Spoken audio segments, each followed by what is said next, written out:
بسم اللہ الرحمن الرحیم۔ السلام علیکم۔ میرا نام فرقان قریشی اور آج سے میں آپ کو اپنے ساتھ بالکل ایک نئے سفر پر لے کر جانے والا ہوں۔ ہمارا یہ سفر اگرچہ صرف 3 یا 4 قسطوں کا ہوگا، لیکن ہمیں یہ بالکل ہی ایک نئی دنیا میں لے کر جائے گا، ایک ایسی دنیا کہ جہاں آج تک بہت ہی کم لوگ گئے ہیں۔ اس سفر کے دوران ہم گہرے نیلے پانیوں سے گزریں گے، ان میں موجود خوبصورت جزیروں کو دیکھیں گے، ان جزیروں میں رہنے والی عجیب و غریب مخلوقات کو دیکھیں گے۔ ہم ایسے پودوں، درختوں اور پھلوں کو دیکھیں گے کہ جو وہاں کے علاوہ اس دنیا میں کہیں اور دیکھنے کو نہیں ملتے۔ ہم ان دلچسپ اور عجیب و غریب خزانوں کو دیکھیں گے کہ جن سے متعلق مشہور واقعات سن کر اپنے وقت کی سپر پاورز ان خزانوں کی طرف کھینچتی چلی آئی تھیں۔ ہم ان پراسرار تالابوں کو بھی دیکھیں گے کہ جن کے متعلق مشہور تھا کہ انہی میں ہی کہیں آب حیات چھپا ہوا ہے۔ پچھلے 2 سال سے میں آپ کو اس سفر پر لے کر جانا چاہ رہا تھا، کیونکہ یہ دنیا آج بھی رازوں میں لپٹی ہوئی ہے، اور اس دور کے سفر پر آپ کو لے جانے کی دراصل 3 وجوہات تھیں۔ نمبر 1، العنکبوت کی وہ آیت کہ زمین میں چل پھر کر دیکھو کہ اللہ تعالیٰ نے کیا کیا تخلیقات کی ہیں، اور انشاءاللہ آپ دیکھیے گا کہ یہ چھوٹا سا سیزن ہم سب کے لیے فریش ہوا کے ایک جھونکے کی طرح ہوگا، کیونکہ یہ سیزن ہمارے معمول کے فلیور سے تھوڑا سا ہٹ کر ہے۔ میں نے پہلے کبھی ایسا پروجیکٹ نہیں کیا۔ دوسری وجہ، حضرت علی ابن ابی طالب رضی اللہ تعالیٰ عنہ کا وہ فرمان کہ علم کئی طرح کے ہوتے ہیں، جس علم میں سے جو چیز اچھی ہو اسے لے لو۔ اس سفر کے دوران ہم ایک بحری جہاز میں بیٹھ کر نئی دنیاؤں میں جائیں گے، وہاں رہ چکے لوگوں اور ان کی بنائی ہوئی عظیم عمارتوں کو دیکھیں گے، ان کا حیران کر دینے والا سائنٹیفک نالج دیکھیں گے، اور یہ سب دیکھنے کے بعد ہمیں ادراک ہوگا کہ ہم سے پہلے ہم سے کتنی بڑی اور کتنی طاقتور قومیں گزری ہیں۔ بالکل ویسے ہی کہ جیسے اللہ تعالیٰ نے فرمایا ہے کہ زمین میں گھوم پھر کر دیکھو کہ تم سے پہلے کتنی قوت والے اور کتنے طاقتور لوگ رہتے تھے۔ اور پھر اس پروجیکٹ کے بنانے کی تیسری وجہ کہ جو دراصل ایک بڑی دلچسپ نیوز رپورٹ تھی۔ آج سے کچھ سال پہلے ایک مرتبہ اپنے کسی ریسرچ پروجیکٹ کے سلسلے میں کوسٹاریکا کے جنگلات کے متعلق کچھ پڑھ رہا تھا، تو میری نظر سے ایک خبر گزری کہ کوسٹاریکا کے گھنے جنگلوں میں کچھ لوگوں نے ایک ٹیروڈیکٹل کو اڑتے دیکھنا رپورٹ کیا ہے۔ ٹیروڈیکٹل یعنی وہ بڑے بڑے ڈائناسورز کہ جو آج سے 13 کروڑ سال پہلے اس دنیا میں رہا کرتے تھے۔ اوکے، کیا انہوں نے یہ والے ٹیروڈیکٹل اڑتے دیکھے ہوں گے کہ جنہیں ہم اس شکل کے ساتھ جانتے ہیں؟ آئی ہائیلی ڈاؤٹ دیٹ،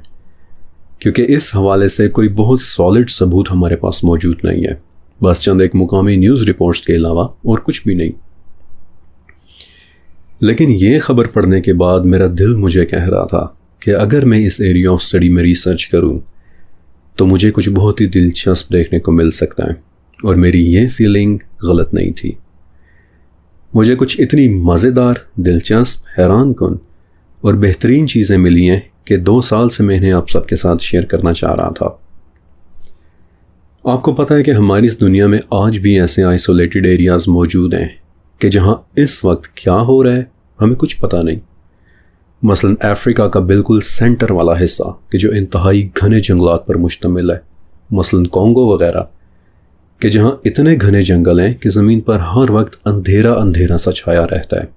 یا پھر سائبیریا اور ناروے کے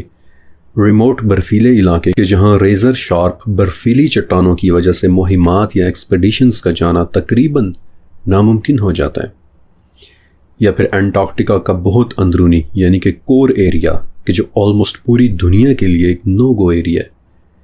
کیونکہ ایک تو وہ مین لینڈ سے بہت دور ہے، اور دوسرا وہاں انسانی ضرورت کی سپلائز پہنچانے میں ہی اکثر کئی مہینے لگ جاتے ہیں۔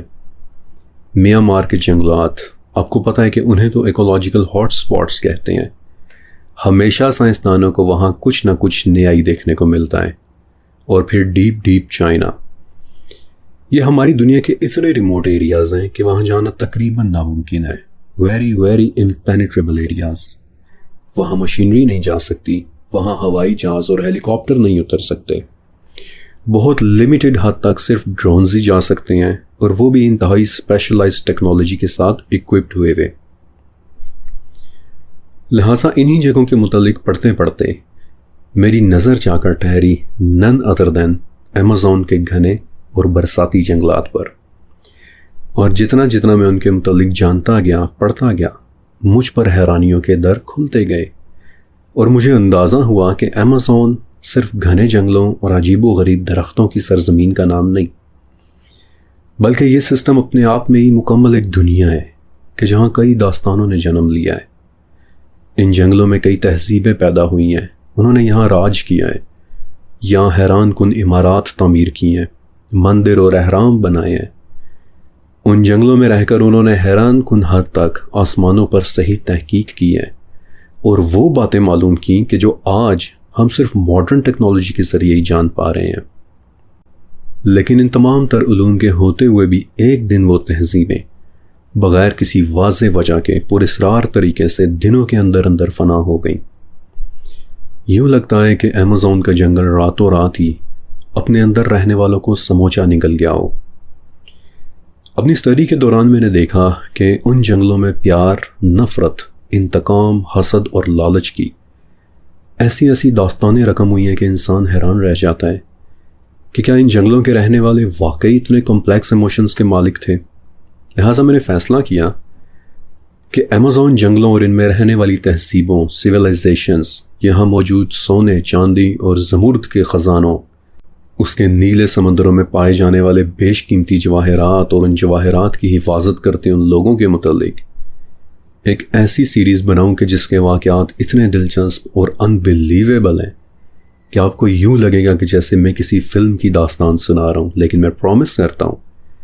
کہ یہ تمام واقعات تاریخی اعتبار سے بالکل سچے ہیں، ہسٹوریکلی ایکیوریٹ ہیں، ہسٹری میں ریکارڈڈ ہیں، اور سچ کہوں تو بعض اوقات میں حیران ہوتا ہوں کہ آج تک کبھی ان پر کوئی دستاویزی یعنی کہ کوئی یا ڈاکیومنٹری یا پھر کوئی فیچر فلم کیوں نہیں بن سکی۔ آپ کو پتہ ہے کہ ایک پوائنٹ پر آ کر ایمیزون جنگلوں اور اس کے ساحلوں پر رہنے والے لوگ اس قدر طاقتور ہو چکے تھے کہ انہوں نے اپنے وقت کی دنیا کی ایک سب سے بڑی سپر پاور مغل ایمپائر تک کو ٹکر دے دی تھی۔ آگے چل کر انشاءاللہ وہ واقعہ بھی میں آپ کے ساتھ شیئر کروں گا۔ تو چلے آئیں پھر آج سے کرتے ہیں ہم دی ایمیزون سیریز کا باقاعدہ آغاز۔ ایمیزون کے جنگلات تقریباً 70 لاکھ اسکوائر کلومیٹرز کے اوپر پھیلے ہوئے ہیں،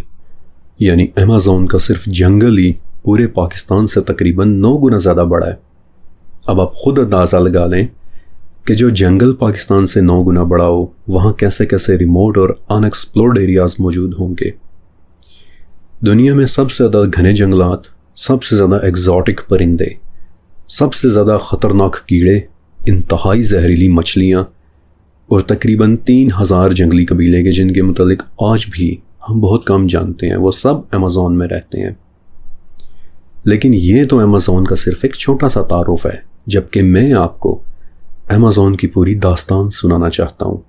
اور اس داستان کا آغاز ہوتا ہے آج سے تقریباً 600 سال پہلے کی دنیا سے۔ یہ بات آپ سب جانتے ہیں کہ ہمارے آج کے اس دور کو the age of information technology کہتے ہیں، یعنی کمپیوٹر چپس کی دنیا۔ لیکن یہ دنیا ہمیشہ سے ایسی نہیں تھی۔ ہم سے پہلے ایک اور دور گزرا ہے کہ جسے ایج آف سٹیم کہتے تھے، یعنی بھاپ کا دور، کہ جب سٹیم انجن کی ایجاد ہوئی اور دنیا میں تیزی کے ساتھ ایک انڈسٹریل ریولوشن آ گیا۔ گھوڑے گاڑی کی جگہ بھاپ سے چلنے والی موٹر کار نے لے لی، بیل کے ذریعے کھینچے جانے والی گاڑیوں کی جگہ سٹیم لوکوموٹیوز نے لے لی۔ دنیا کاشتکاری کے بجائے بھاپ کی طاقت سے چلنے والی فیکٹریز اور کارخانے بنانے لگ گئی۔ لیکن ایج آف سٹیم سے پہلے ایک اور دور بھی گزرا ہے کہ جسے آج ہم دی ایج آف سیل کہتے ہیں، یعنی بادبانوں کا دور۔ اب شروع سے ہوتا یہ تھا کہ سمندری جہازوں کے کیپٹنز رات کے وقت ستاروں کو دیکھ کر سمندر میں اپنی ڈائریکشن معلوم کیا کرتے تھے۔ لیکن پھر ایجاد ہو گئی میگنیٹک کمپس یعنی قطب نما کی، اور جہاز رانوں کو پتہ چلا کہ ہم تو قطب نما کے ذریعے دن میں بھی سمندروں میں سمت معلوم کر سکتے ہیں۔ اس کے لیے ہمیں کوئی بہت زیادہ کریو اور ستارہ شناس عملے کی ضرورت نہیں ہے، اور یوں بحری جہازوں کے ڈیزائن تبدیل ہونا شروع ہو گئے۔ پہلے کی نسبت اب جہاز ہلکے اور چھوٹے بننا شروع ہو گئے۔ اپنے سائنس کی وجہ سے یہ جہاز اب ہوا کے مخالف سمت میں بھی تیر سکتے تھے، اور اس طرح بادبانوں کے دور کے ساتھ اس دنیا میں ایک نئے دور کا آغاز ہو گیا، the age of exploration, the age of discovery کا، کہ جب دنیا کے بڑے بڑے ملکوں کے جہاز سمندروں کے ذریعے نئی نئی دنیاؤں کو ایکسپلور کرنے کے لیے نکل پڑے۔ پورچگل سے واسکو ڈے گاما اپنے 3 جہاز لے کر نکلا اور ایک نیا سمندری روٹ ڈھونڈ کر یہاں یعنی اس وقت کے انڈیا آ پہنچا۔ کاسٹیل یعنی آج کے اسپین سے کرسٹوفر کولمبس نکلا، اور جیسا کہ عام طور پر کہا جاتا ہے کہ اس نے امریکہ دریافت کر لیا۔ پھر 4 سال کی محنت سے فرڈینینڈ میگیلن نے ایک ایسا جہاز بنایا کہ جس پر پھر اس نے پوری دنیا کے سمندروں کا چکر لگایا تھا، اور پھر ایک ایسا نقشہ بنایا کہ جسے آج ہم پہچانتے ہیں، ورنہ اس سے پہلے ہماری دنیا کا نقشہ دیکھنے میں کچھ ایسا سا لگا کرتا تھا، یعنی کہ بہت ہی مختلف۔ یہ وہ دور تھا کہ جب نئی اور پرانی دنیایں پہلی مرتبہ ایک دوسرے کو دیکھ رہی تھیں، یعنی انڈیا، افریقہ اور یورپ یہ پرانی دنیایں تھیں کہ جو اچھی بھلی اسٹیبلش ہو چکی تھیں، جبکہ آسٹریلیا اور ساؤتھ امریکہ یعنی ایمیزون کے جنگلات کی سرزمین یہ بالکل نئی دنیایں تھیں، اور ان دونوں دنیاؤں کے ملاپ سے ایک بڑی ہی دلچسپ بات ہوئی کہ جسے آج ہم کولمبین ایکسچینج کہتے ہیں۔ یہ وہ دور تھا کہ جس میں بہت سے لوگ، کھانے، درخت اور پودے ایک سے دوسری جگہ پہنچے اور متعارف ہوئے۔ مثلا انڈیا اور یورپ میں پہلی مرتبہ ایمیزون کے جنگلوں سے چاکلیٹ آئی، ورنہ اس سے پہلے یہاں نہیں پتا تھا کہ چاکلیٹ کیا ہوتی ہے، اور ایمیزون جنگلوں میں رہنے والوں نے پہلی مرتبہ یورپ سے آئے ہوئے گھوڑے دیکھے، ورنہ انہیں یہ نہیں پتا تھا کہ گھوڑے کیا ہوتے ہیں۔ اور اس عظیم ایکسچینج کے دوران ایک دنیا کی داستانیں دوسری دنیا تک بھی پہنچ گئیں، اور انہی داستانوں میں سے ایک داستان تھی ایمیزون کے جنگلوں میں بسے ٹھوس سونے کے شہروں کی کہانیاں۔ ایمیزون میں سونے کے گمشدہ شہروں کی داستانیں سفر کرتی کرتی ایڈونچر کا شوق رکھنے والے یورپینز تک بھی پہنچ گئیں، اور انہی ایڈونچررز میں سے ایک ایڈونچرر کا نام تھا فرانسسکو ڈی اوریانا۔ فرانسسکو بھی اپنا بحری جہاز لے کر ایمیزون کے جنگلات میں پہنچ گیا، اور اس نے تہیہ کیا کہ وہ سونے کے گمشدہ شہر کو ڈھونڈ کر ہی رہے گا، لیکن جنگلوں کے اندر جانے میں اسے بہت مشکل ہو رہی تھی۔ لہٰذا جہاز پر موجود اس کی فرسٹ میٹ نے اسے مشورہ دیا کہ اگر ان جنگلوں میں کوئی شہر آباد ہے تو یقیناً وہ اس بڑے دریا کے کنارے کنارے ہوگا کہ جو اس پورے جنگل سے گزر رہا ہے۔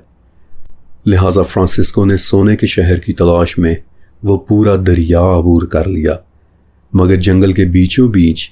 ایک جگہ اس کے جہاز پر ایک ایسے قبیلے نے حملہ کر دیا کہ جس میں صرف عورتیں ہی عورتیں تھیں، اور وہ ایسے ایکسپرٹ اور ایگریسو انداز میں تیر چلا رہی تھیں کہ جیسے وہ بڑی ہی تربیت یافتہ جنگجو عورتیں ہوں۔ فرانسسکو تو اپنے جہاز کو بڑی مشکل سے بچا کر وہاں سے نکال لایا، لیکن ان جنگجو عورتوں سے متاثر ہو کر اس نے ان جنگلوں اور اس دریا کو ایک ایسا نام دیا کہ جو یونانی زبان میں ایک ایسی عورت کے لیے استعمال ہوتا ہے کہ جو مردوں سے زیادہ ایکسپرٹ شکاری اور ان سے زیادہ ماہر واریر ہو، یعنی دی ایمیزون۔ نیکسٹ ٹائم جب بھی آپ ایمیزون کا نام سنیں تو آپ کو پتہ ہوگا کہ ان جنگلوں اور اس دریا کا نام ان جنگجو عورتوں کی وجہ سے ایمیزون رکھا گیا تھا۔ بائی دا وے اس پورے ایمیزون جنگل سے ایک عظیم دریا بہہ کر گزرتا ہے کہ جسے ایمیزون دریا کہتے ہیں، یعنی جنگل کا نام بھی ایمیزون ہے اور دریا کا نام بھی ایمیزون ہے، اور ایمیزون دریا ڈیبیٹیبلی دنیا کا سب سے بڑا دریا ہو سکتا ہے۔ لیکن ان دونوں ناموں کے علاوہ ایک نام اور بھی ہے کہ جسے آپ نے اپنے ذہن میں رکھنا ہے، کیونکہ تمام قسطوں کے دوران وہ نام اکثر وقفے وقفے سے سامنے آتا رہے گا، اور وہ نام ہے دی اسپینش کانکسٹاڈور کا۔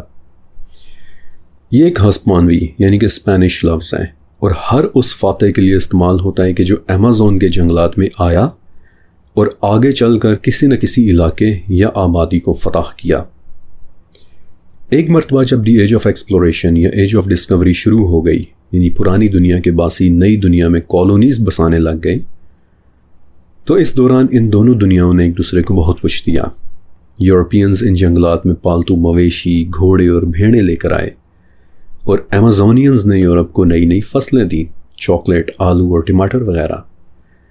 لیکن جس چیز نے یورپینز کی ایمیزون کی طرف اصل توجہ کی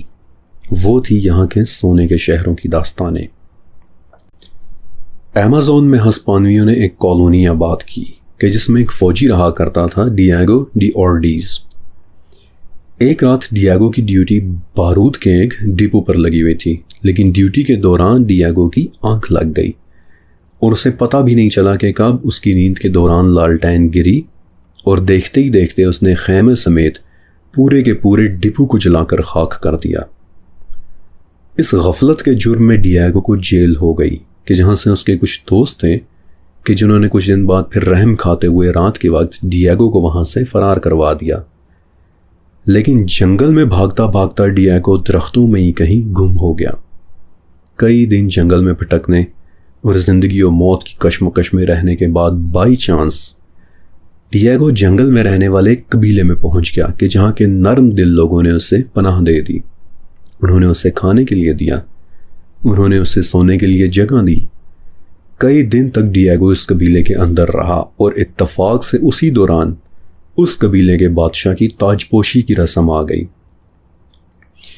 یہ بات آپ سبھی جانتے ہوں گے کہ ٹرائبل سسٹمز میں بادشاہ کو بادشاہ بنانے کے لیے کچھ خاص طرح کی رسمیں ہوتی ہیں کہ جنہیں کورونیشن کہتے ہیں۔ اب میں آپ کو ڈیاگو کے الفاظ میں سنانے والا ہوں کہ اس بادشاہ کی کورونیشن کے دوران ڈیاگو نے کیا ہوتے دیکھا تھا۔ وہ بتاتا ہے کہ میں کئی دن تک ان قبائلی لوگوں کے ساتھ رہا کہ جو خود کو موئسکا کے لوگ کہتے تھے، اور جب ان کے سردار کہ جس کا نام زیپا تھا کہ بادشاہ بننے کا وقت آیا تو تمام قبیلے والے ایک جھیل کے کنارے جمع ہو گئے اور ایک کنارے پر بادشاہ خود بھی کھڑا ہو گیا۔ ہم سب کے دیکھتے دیکھتے اس نے اپنے جسم پر سنہرے رنگ کا ایک پاؤڈر لگانا شروع کیا کہ جسے غور سے دیکھنے پر مجھے اندازہ ہوا کہ یہ تو گولڈ ڈسٹ یعنی سونے کا پاؤڈر ہے، اور بادشاہ نے اس مقدار میں سونے کا پاؤڈر اپنے جسم پر لگایا کہ جیسے وہ نمک یا پھر کوئی بے وقت مٹی ہو، اور اس کے بعد وہ سونے سے بنی ایک کشتی میں بیٹھ کر جھیل کے اندر اتر گیا،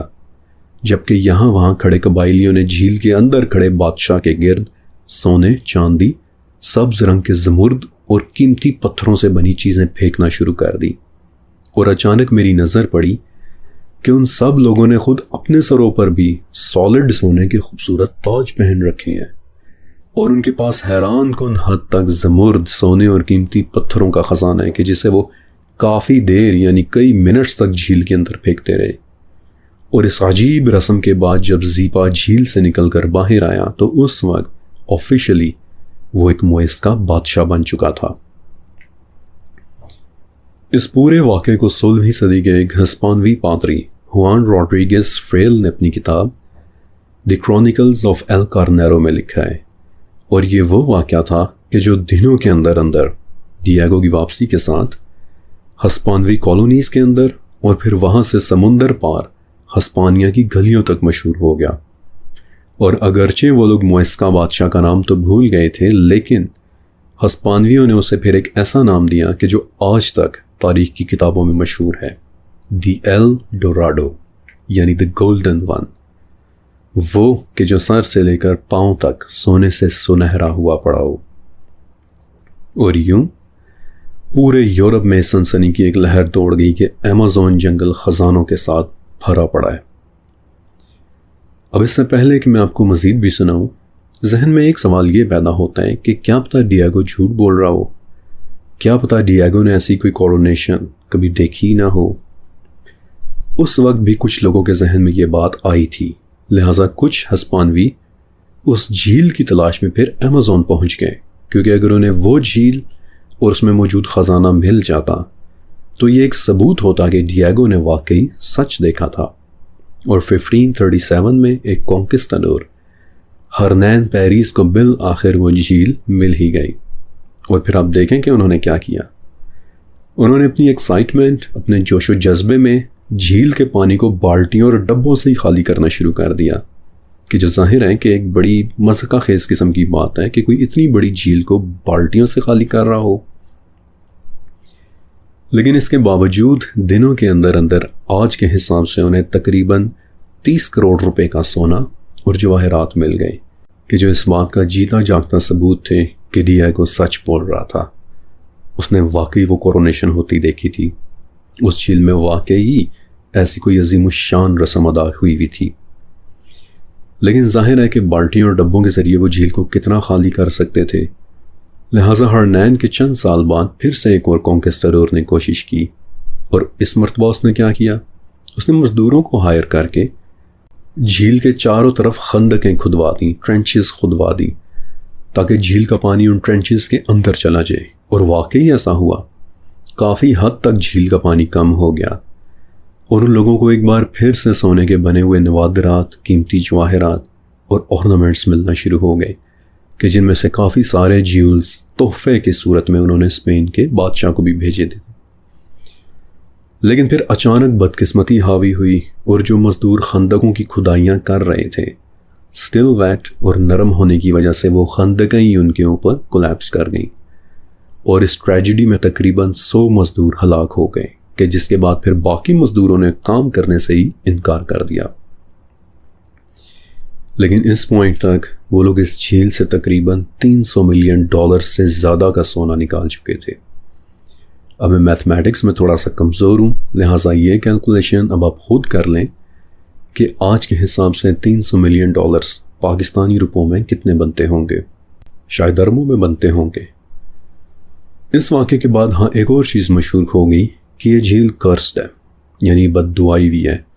اور جو بھی اس جھیل کے سونے کو نکالنے کی کوشش کرے گا وہ اپنی جان سے ہاتھ دھو بیٹھے گا۔ ظاہر ہے 100 مزدوروں کی ہلاکت کے بعد اس قسم کی افواہوں کا پھیلنا انیویٹیبل تھا۔ لہٰذا 200 سال گزر گئے اور کسی نے اس جھیل کو پھر چھیڑا تک نہیں، حتیٰ کہ آج سے کوئی 1.5 صدی پہلے ایک British explorer mister Hartley Knowles نے ایک بار پھر سے اس جھیل میں قسمت آزمائی کی کوشش کی، اور اس مرتبہ انہوں نے جھیل کو خالی کرنے کے لیے ایک بہت ہی اگریسو طریقہ کار اختیار کیا۔ انہوں نے اپنے تمام تر وسائل کا استعمال کرتے ہوئے اپنے وقت کی جدید ترین مشینری اور واٹر پمپس کے ذریعے پوری کی پوری جھیل کو ڈرین کروانا شروع کر دیا، اور پیچھے بچ گئی کوئی 4 فٹ موٹی کیچڑ کی ایک تہ۔ اور اب آپ دیکھیں کہ اس مرتبہ بدقسمتی کیسے غالب آئی کہ کیچڑ میں کام کرنا آسان نہیں تھا۔ حالانکہ انہیں کیچڑ میں دھسا سونا واضح دکھائی دے رہا تھا، لیکن کیچڑ کی وجہ سے نہ تو کوئی مشین اندر جا پا رہی تھی اور نہ ہی کوئی انسان۔ لہٰذا انہوں نے یہ فیصلہ کیا کہ پہلے ہم کیچڑ کو سوکھنے دیں گے اور پھر ہم اس میں دوبارہ کھدائی شروع کریں گے۔ لیکن یہ فیصلہ ان کے لیے ایک اور بدقسمتی ثابت ہوا، کیونکہ سوکھنے کے بعد کیچڑ کنکریٹ کی طرح سخت ہو گیا، کہ جسے ہارٹلی کی ٹیم کے لیے مزید کھدائی تقریباً ناممکن ہو گئی، اور اس پوائنٹ تک پہنچ کر مسٹر ہارٹلی کی کمپنی بھی بینکرپٹ ہو چکی تھی۔ لہٰذا یہ آخری آپریشن تھا کہ جو اس جھیل سے سونا نکالنے کی خاطر ہوا تھا،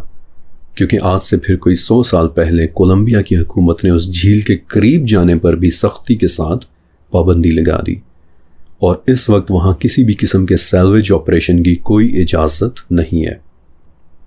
لیکن وہ جھیل، یہ رہی اس جھیل کی اصل تصویر کہ جو آج بھی وہاں موجود ہے، ایک بار پھر سے پانی کے ساتھ بھر چکی۔ صدیوں پہلے گزرے ایک موئسکا بادشاہ ایلڈوراڈو کی دولت اور سونے کی ایک زندہ نشانی بنے ہوئے۔ لیکن میں آپ کو ایک اور بات بتاؤں کہ اگرچہ ایمیزون جنگلوں میں جتنے بھی ملک آتے ہیں، ان سب نے سونے کی تلاش میں کیے جانے والے ان آپریشنز کے اوپر ہر طرح کی پابندی لگا دی ہے، لیکن پھر بھی غیر قانونی طور پر آج بھی وہاں سونے کے گمشدہ شہروں کی تلاش جاری ہے۔ آج سے کوئی 3 سال پہلے جب ISS یعنی کہ انٹرنیشنل اسپیس اسٹیشن نے جب ایمیزون جنگلوں کی سیٹلائٹ تصویریں لیں تو غیر قانونی طور پر سونے کی تلاش میں ہوئے جنگلوں کی کٹائی صاف نظر آ رہی تھی۔ انفیکٹ سیٹلائٹ ڈیٹا سے پتہ چلتا ہے کہ 2008 میں یہ اللیگل سرچ بہت تیز ہو چکی ہوئی تھی، اور ایسا اس لیے کیونکہ آپ کو یاد ہوگا کہ 2008 میں سونے کی قیمت میں اچانک سے بوم آیا تھا، تو ظاہر ہے کہ جو ایمیزون میں سونا ڈھونڈ رہے تھے انہوں نے بھی اپنی کوششیں تیز کر دی ہوں گی۔ لیکن فی الوقت دی ایج آف ایکسپلوریشن میں واپس چلتے ہیں۔ دیکھیے، سچ تو یہ ہے کہ موئسکا بادشاہ کی لیک گواٹا ویٹا یہ ایمیزون کے سونے اور جواہرات کے خزانوں کی صرف ایک مثال ہے۔ حقیقت تو یہ ہے کہ اس وقت یعنی 15ویں صدی کی دی ایج آف ایکسپلوریشن میں اسپینش ایکسپلوررز ایمیزون سے تقریباً 1.5 لاکھ ٹن سونا اور چاندی ہر سال اکٹھا کر کے پیچھے اسپین اور باقی یورپ میں بیچ رہے تھے۔ اسی سونے اور چاندی کی وجہ سے بیلجیم کا شہر اینٹورپ دنیا بھر کی اکانومی کا مرکز اور یورپ کا امیر ترین شہر بن چکا تھا۔ یہ وہ وقت تھا کہ جب اسپین میں موجود سونے اور چاندی کی قیمت اس وقت کے حساب سے $2 ٹریلین سے بھی زیادہ ہو چکی ہوئی تھی۔ $2 ٹریلین، وہ بھی 15ویں صدی میں۔ امیزنگ۔ یہ وہ وجہ ہے کہ اسپینش بادشاہت اپنے وقت کی سب سے امیر بادشاہت بن چکی تھی، اور اس وقت یعنی 1603 کے اسپین میں آیا ایک فرینچ مسافر اپنی ڈائری میں لکھتا ہے کہ اسپین میں ہر چیز کی قیمت ہے سوائے سونے اور چاندی کے، یعنی کہ اس قدر سونا آ گیا ہے کہ سونا ورچولی پرائس لیس ہو چکا ہے۔ بائی دا ویز یہ پوائنٹ آپ نے اپنے ذہن میں ضرور رکھنا ہے، کیونکہ اسپین میں اتنا زیادہ سونا ہونے کی وجہ سے ایک بہت ہی ان ایکسپیکٹڈ نتیجہ نکلا تھا۔ اس پر انشاءاللہ میں مزید بات بھی کروں گا، لہٰذا اس پوائنٹ کو آپ اپنے ذہن میں ضرور رکھیے گا۔ ایج آف ڈسکوری وہ دور تھا کہ جب پہلی مرتبہ کرسٹوفر کولمبس نے اس سرزمین کو دریافت کیا کہ جسے آج ہم امریکہ کہتے ہیں، یا ایٹ لیسٹ ایسا مانا جاتا ہے۔ حالانکہ اب کئی سورسز یہ دعویٰ کرتے ہیں کہ نہیں، کولمبس سے پہلے بھی لوگ امریکہ دریافت کر چکے تھے، لیکن کولمبس کے ساتھ اس دن جہاز پر ایمیزون کی داستانوں سے متاثر ایک نوجوان اور بھی سوار تھا کہ جسے آج ہم پونسے ڈے لیون کے نام سے جانتے ہیں۔ خوان پونسے ڈے لیون، اس کا تو نام ہی بڑا مسٹیریس سا لگتا ہے، اور 1535 میں لکھی ایک اسپینش کتاب ہسٹوریا جنرل اے نیچرل ڈے لا انڈیاس میں لکھا ہے کہ پونسے ڈے لیون کو اسپین کے بادشاہ نے ایک بہت ہی خاص اور پراسرار ٹاسک دے کر روانہ کیا تھا، آب حیات کی تلاش میں، کیونکہ بادشاہ نے سن رکھا تھا کہ ایمیزون کے جنگلوں میں کسی جگہ پر ایک ایسا چشمہ موجود ہے کہ جس کا پانی پینے والا ایک طویل عرصے کے لیے جوان رہتا ہے۔ آب حیات ایگزیکٹلی کیا چیز ہے، اس پر میں 40,000 سالوں کے علم سیزن کی 14ویں قسط میں کام کر چکا ہوں، لہٰذا وہ ساری ڈیٹیلز دوبارہ سے یہاں رپیٹ کرنا اننیسیسری ہوگا، لیکن پونسے ڈے لیون کی داستان میں آپ کو ایک مرتبہ ضرور سنانا چاہوں گا۔ ہوا یوں کہ 1575 میں ہرنینڈو ڈی اسکلانٹے نام کا ایک اسپینش آفیسر کہ جو کسی زمانے میں ایک شپ ریک یعنی کہ ایک بحری حادثے کا شکار ہو گیا تھا، صحت مند ہونے کے بعد وہ 17 سال تک اپنے شوق سے ان جنگلوں میں ایک مقامی قبیلے کے ساتھ رہ رہا تھا، اور وہ اپنے میموائرز، اپنے جرنلز میں لکھتا ہے کہ ہسپانیہ سے پونسے ڈے لیون نام کا ایک شخص آیا ہے کہ جو جنگلوں میں ویگورسلی ایک ایسے چشمے کی تلاش کر رہا ہے کہ جس کا پانی جوانی کو برقرار رکھے گا۔ اپنے ذرائع سے مجھے پتہ چلا ہے کہ ان گہرے جنگلوں سے اسپین کے بادشاہ کو جو رپورٹس بھیجی گئی ہیں ان میں لکھا ہے کہ یہاں ہمیں ایک ایسا دلدلی علاقہ ملا ہے کہ جو تقریباً 6 کلومیٹر لمبا ہے۔ ان دلدلوں کے شمال میں ایک ایسا تالاب ہے کہ جو ہائی ٹائیڈ یعنی جب سمندروں میں مد آئی ہو، پانی چڑھا ہوا ہو تو وہ تالاب بھر جاتا ہے، اور جب لو ٹائیڈ یعنی کہ جزر چل رہی ہو، پانی اترا ہوا ہو تو تالاب میں موجود کچھ پانی بچ جاتا ہے، اور اس تالاب، اس لگون کا پانی زخموں کو معجزاتی طور پر ٹھیک کر دینے کی صلاحیت رکھتا ہے، اور مجھے لگتا ہے کہ پونسے ڈے لیون کو اسی پانی کی تلاش میں ہسپانیہ سے یہاں بھیجا گیا ہے۔ ہرنینڈو مزید لکھتا ہے کہ اپنے 17 سالوں کے دوران میں نے اکثر ایسے واقعات سنے ہیں کہ جہاں مقامی قبیلوں کے سردار ایک ایسے چشمے پر باقاعدگی کے ساتھ جاتے ہیں کہ جہاں کا پانی ان کی طاقت کو برقرار رکھتا ہے، اور میں دیکھ رہا ہوں کہ اپنی اس کوشش کے دوران پونسے ڈے لیون اور اس کے ساتھیوں نے شاید ہی کوئی دریا، ندی، جھیل یا تالاب چھوڑا ہو کہ جس کا پانی انہوں نے چکھ نہ لیا ہو۔ آپ کو پتہ ہے کہ 8 سال تک پونسے ڈے لیون ان گھنے جنگلوں میں آب حیات کی تلاش کرتا رہا تھا، اور جس تالاب کی رپورٹ اسپین بھیجی گئی تھی، یعنی کہ جس تالاب کے متعلق بادشاہ کو بتایا گیا تھا کہ اس کا پانی زخموں کو ٹھیک کر دیتا ہے، اس تالاب کے پیچھے دراصل ایک حقیقی وجہ واقعی ایگزسٹ کرتی بھی تھی۔ اسی اسپینش ایکسپلوررز نے دلدلی علاقے میں جو تالاب دیکھا تھا اس کی دیواریں لائم سٹون یعنی چونے کے پتھر سے بنی ہوئی تھیں،